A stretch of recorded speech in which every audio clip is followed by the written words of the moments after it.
Hey, welcome to the another episode of the One Step Away podcast, a safe space to transform lives one step at a time. I am your host, Dr. Zalexa Rivera, also known as Dr. X. I'm excited about this episode today. We're going to talk about housing solutions, shelter services, how we provide safe, stable, and a great pathway for individual and independent living. Here at Housing Solutions, we have more than 35 facilities. Wow, turn somebody and say 35 facilities. Um, where we offer this level of transitional emergency housing. And while a lot of people probably just got nervous with that number 35, um, we're still expanding. I think I need an applause right there. So let's make sure I get an applause. Yeah, because Housing Solutions, we're expanding our services because this population, unfortunately, is a growing population. I talk about this a lot because um, we're all out here trying to end homelessness, but you can't stop Mother Nature from doing what she does. But I do think if we offered better comprehensive services, not us, Housing Solutions, we do, but I'm saying across the board, if we offered, better comprehensive services, then we would see better outcomes. So I'm super excited to have again one of my own site directors who runs the premier single men shelter in New York City, based in the Bronx. Julie Chisolm, welcome to this episode. Thank you for having me, Dr. X. Thank you. So, Chisholm, let's tell the audience a little bit about yourself. And you know me, I want a fun fact. You got to tell me something fun. Like the listeners have to relate when they hear from you. So tell me something fun. But first of all, tell me like your background, how long you've been in shelter services. Why are you in shelter services, and what keeps you in shelter services? Well, to start off, I didn't grow up thinking that shelter services was any place I was coming to. I was Me going to be a neither. nurse. I was gonna be a journalist, I and look went, at me here on a podcast. look, Look at this. look, But it come anyway, full circle. I'm telling you, it happens. It happens. I went to school for nursing. I went to college for nursing. And the first hospital I worked in, I realized that I could not because I cried every day I went home because of people who were not being taken care of properly. oh, I thought you was gonna say it was the blood. No, the blood was fine because, No, I believe in the because blood. my mama's a nurse, my Hmm. grandmother's a nurse, my great grandmother I was can a nurse, and my aunt is a nurse. Somehow, I missed that nursing call too. My mother was a But nurse. at least you went to nursing I school. did, but I could not take that people were not being visited, treated right, bed sores. I worked in a geriatric wing. Okay. And if anybody know old school Harlem, North General Hospital, one side of the wing on the west wing Uh was huh. geriatrics and on the east wing was pediatrics. Gotcha. And the two hardest areas to work in when people were so sad to be there and felt so alone. Ah. And it was then that I knew that comprehensive services is what I wanted to do, but I didn't know how. So I went into computer. Yeah, total What? turnaround. So Okay. somewhere in my life, I found myself looking for a job and Me too. ended Me up too. working on Ward's Island.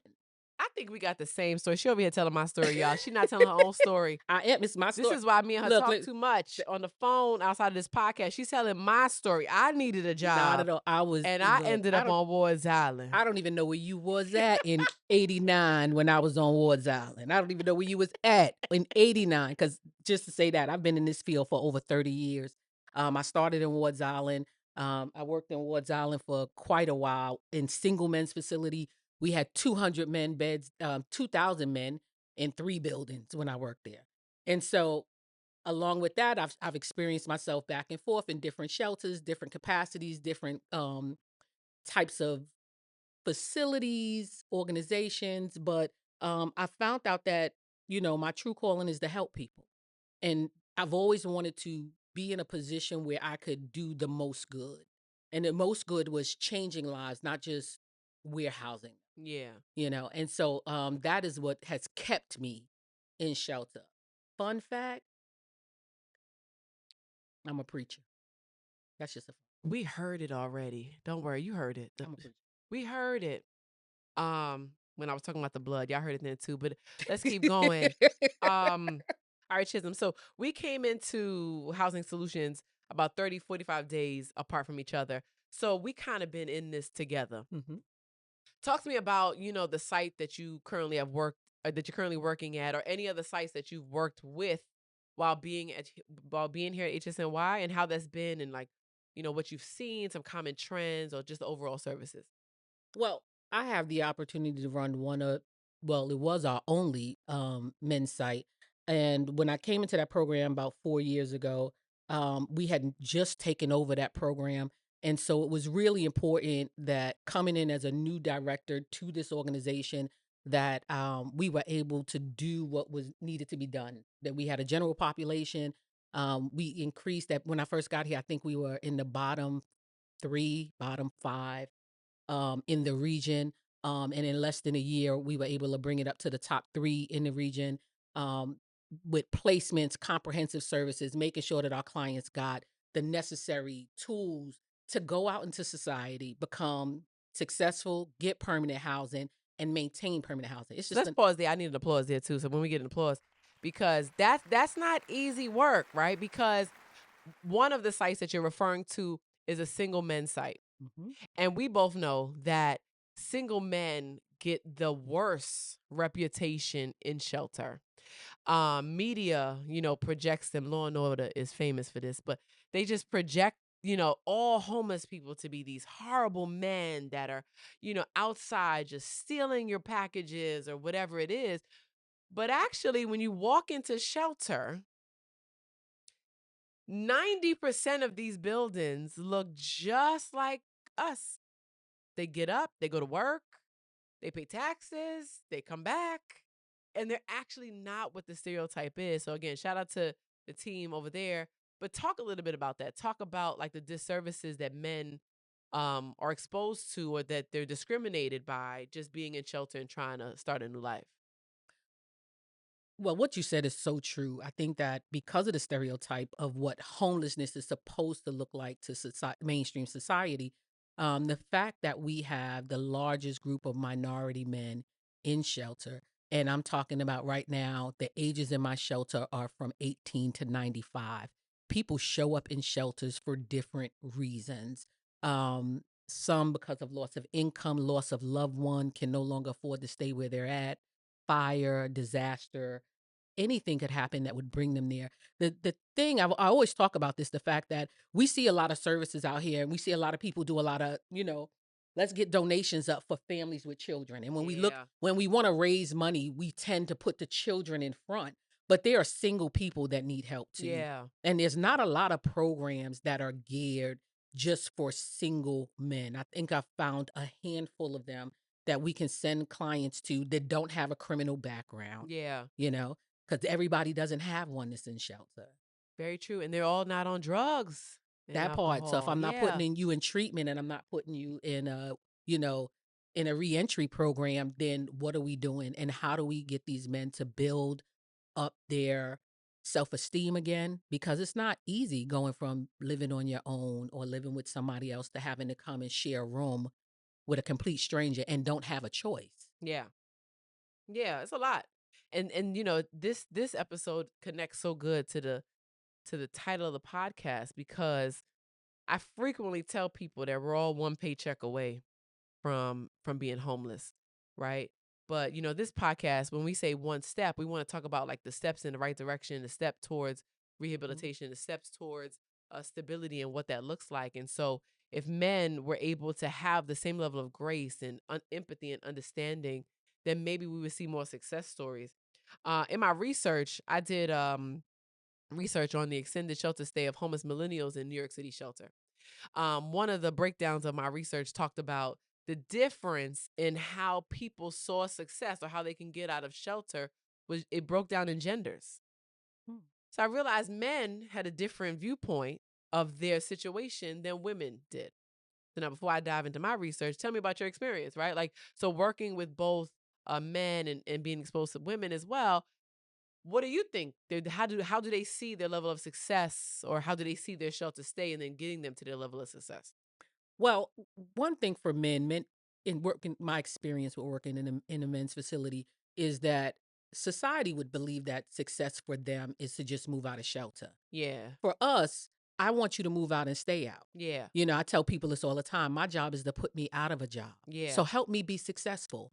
But with that, that means that we have to put things in place for them to be stabilized when they get out. Working with mothers, because I don't have experience working with single Singles. women, Yeah.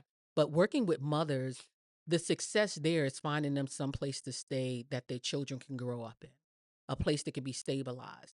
But the one thing, you can't stabilize the family if you don't stabilize the parent. It Yep. takes so much work in stabilizing a family. And with us, society wants us to get them out in a time frame. They count success in time frames. We count success in how much we can have impact on somebody's life. And that a part of that, I just want to say that a part of that has a lot to do with the staff that we bring on, the staff that we pour into, the staff that we encourage. We get to buy into the same paths. Because if it wasn't for the fact that my case managers do comprehensive assessments and get people to talk about things that they probably wouldn't talk about with somebody just asking them a bunch of questions, we can't get to the root of the issue so that we can start putting things in place to help sustain. Yeah, the people on the staff definitely make a huge difference, which is why, I always try as the chief program officer to make sure that like my leadership and the seniors and then, directors like yourself are encouraged and motivated because you guys are directly pouring into the clients. When they come in upset and telling people off because they're angry and cold, you're the one that has to brush that off, take a moment, and then pick him and pick not just yourself back up, but now pick the client up because they feel away as well. And so, a lot goes into it that a lot of people don't look into it, don't think about it. So how do you think that Housing Solution balances structure and compassion to help clients rebuild their confidence and independence? Like what's so special about us? I could have jokes for days, but what I will say, um, I think a lot of it is the way the staff pour into the people that we serve. I don't believe that this job could be done without people who care, Yeah. and because they care and they want to make a difference. What we pour into, what we search for, we never stop searching for resources. We never stop searching for things that could help our clients make it through or get to the other side, or even when they get ready to move out, making sure that all the resources are set up on the outside. Those are the things that we have Yeah. that make us special. And I believe that. I mean, every job is not always cakes and roses. We know that, right? But what I do know is that the people that I work with have a heart for the people that we serve. And because of that, it makes all of us show up every day. I know we're not into success stories, but our thank yous come far and few in between. But when Yeah. they come like the sun rising in the Oh, they like morning. the golden ticket from Willy Yeah, Wonka. yeah, you know what I'm saying? Like when you get a thank you from somebody who you haven't seen in years, you probably don't even remember their Or the names. client that was telling you off all that time, Right. and then they get I them was like, out, and they like, "I didn't mean to curse you out when I first got here I had 2 clients do years ago." that. I had clients do that. I had a client curse me so bad. He cussed me every day. He cussed me. And then after he left, he came back. He was like, I just want to say I'm Right, sorry. that wasn't for you. I really want to say, but I thank you for just making sure I ate. Cause even though he got transferred to another shelter, he came and he sat outside every day. And I made sure he had lunch every day that he sat Yeah. outside. And he still called me. Got me kicked out.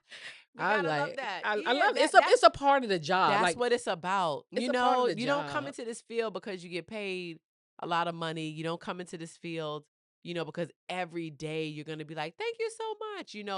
This is the type of work that like your heart is just always on your sleeve, your chest, and you gotta have tough skin. Definitely do. Or you gotta build it. Cause I don't think Mm. I had tough skin when I first got to show. They dropped me off on Ward's Island as well, 235 men, and I was like, "What is happening here?" But the way I was decorating that shelter like it was my house for Christmas and Thanksgiving and showing up for Callahan's, I was so motivated and encouraged. I also felt safe. And a lot of times we don't talk about because again, going back to the stereotype, and they're like, "Oh, the homeless man will knock you upside the head."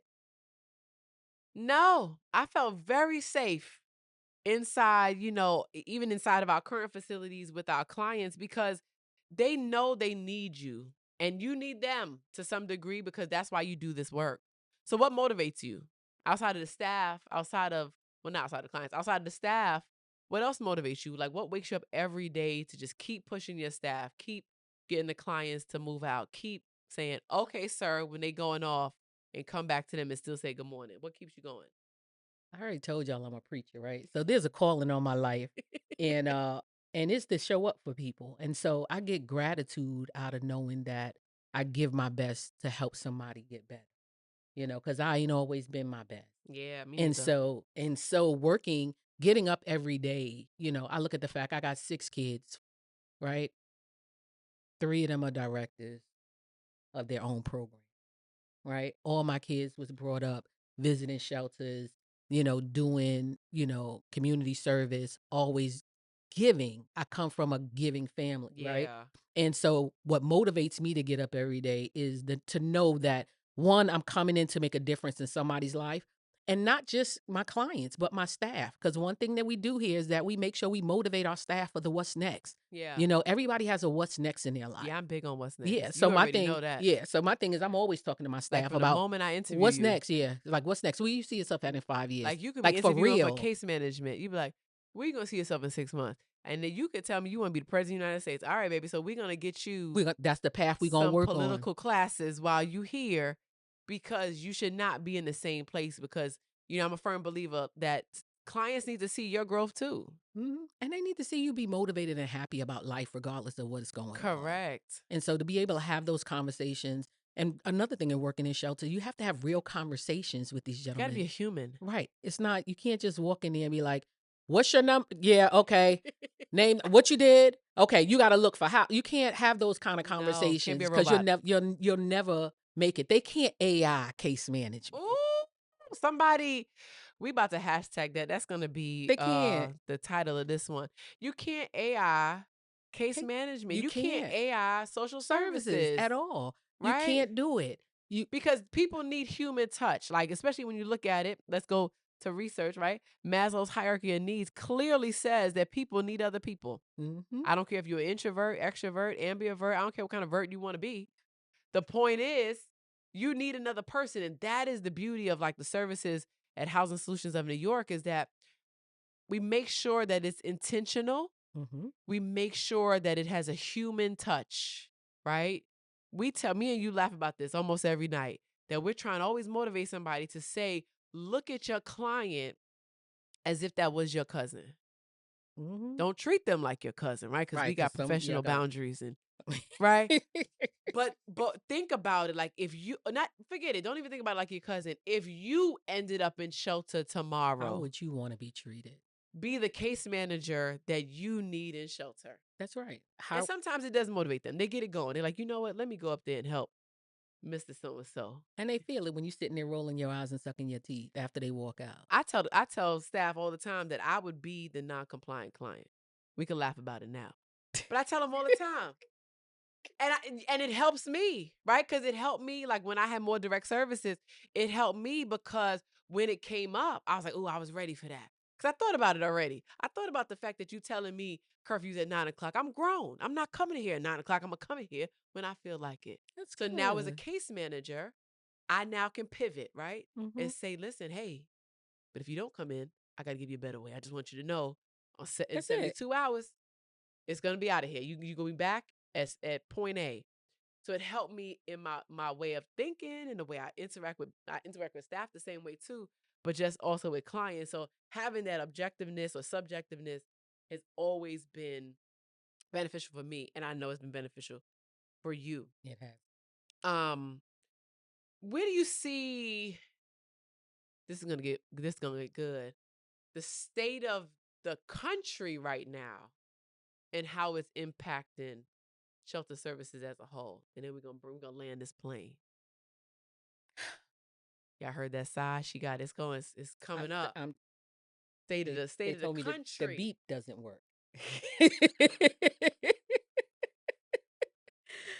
No, I think that the state of the country, we're in a really sad place. Yeah, Sometimes I think that we have to be in a sad place to be grateful for the progress that we made in the past to realize that we still have more to strive for. yeah, I think that for the population in which we serve, um, it's gonna get real ugly if we can't provide the services necessary. Um, And when I say that, I'm talking about being able to bring people in off the street, being able to do mental health assessments, being able to get people in the right levels of the treatments that they may need, the right level of training they may need so they can become productive members of society. We have a number of people that are aging out of foster care coming into shelter. And so, like, this is what I'm talking about. The population looks so different. You can't put us, this is not cookie cutter, you know, 18 to 95. I got men in my shelter that, are there again for different reasons. And with the way that the state is going, the state of affairs is going, it's saddening. Yeah, It's very and sad. scary. It's like where do you go? And I don't think I worry so much about me. I think I worry about the populations in which we serve. Yeah, I worry about those that are marginalized that have to depend on on these services, services. Yep. especially when the EBT stamps got cut, or when people thought that they were I gonna, think they brought them back. they did bring them back, but just the scare that it sent through, Right. America, not just us, but And it's not even just America. marginalized people eh, because there were federal workers that were that- impacted there too. Let's look at TSA. That Y'all flying? How long they y'all in go the to. airport? Yep, Let's talk about the impacts that this is having on the on lives the. of people in America. Yeah. There's a very frightening thing going on right now, and I know that usually with the trickle down effect, Yep. right? Because history repeats itself. We've seen Always. this before. Hmm. This is not new, right? Now, even though we've seen it before, it's still just as scary, right? It There doesn't. are other Yeah. people who have been in positions that have done the same thing. But it also takes us to that the rent is too damn high, right? And that's how we're gonna You want because to talk it about the lack of affordable housing in New York City? Was that what we want to talk absolutely, about? Let's talk absolutely. about it. Let's talk Because about I it. remember years ago when you did these lottery housing and it was based on your income.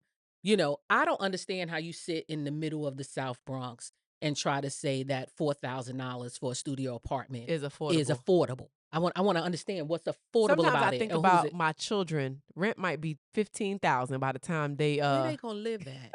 Like, this is what I'm rent. We saying. laughing You about it you because laughing, but it's but the real. rent is like 3,000, 4,000 in these places. And our clients end up with these vouchers. And for years we've Okay, both we've been seen fighting. vouchers in and Oh out. yeah, we've been seeing vouchers go up. But it just magically seems like as soon as the voucher, goes up, so does the rent. It's almost like the developers get wind of it. And then we're constantly in these cycles with our clients. So how do you motivate your team to keep well, how you motivate the client to even want to pay rent, but how you motivate your team to continuously make placements because your team is making placements. Shout out to Housing Solutions of New York for making 'Cause we make making our our placements. placements and making sure that people are out and staying out because we don't have high Right. recidivism. We do not. I We need an do applause not. there too, just We so do you know. not. We don't have high recidivism, and so how do you do that? How do you do that when the rent is too damn high? I have some great, great, great housing specialists. I work in a facility where I had one housing specialist for a while because of other issues with the some of them being out on leave. And when I tell you this man grinds, but it's really about, hey y'all, we gotta find housing. It's out there.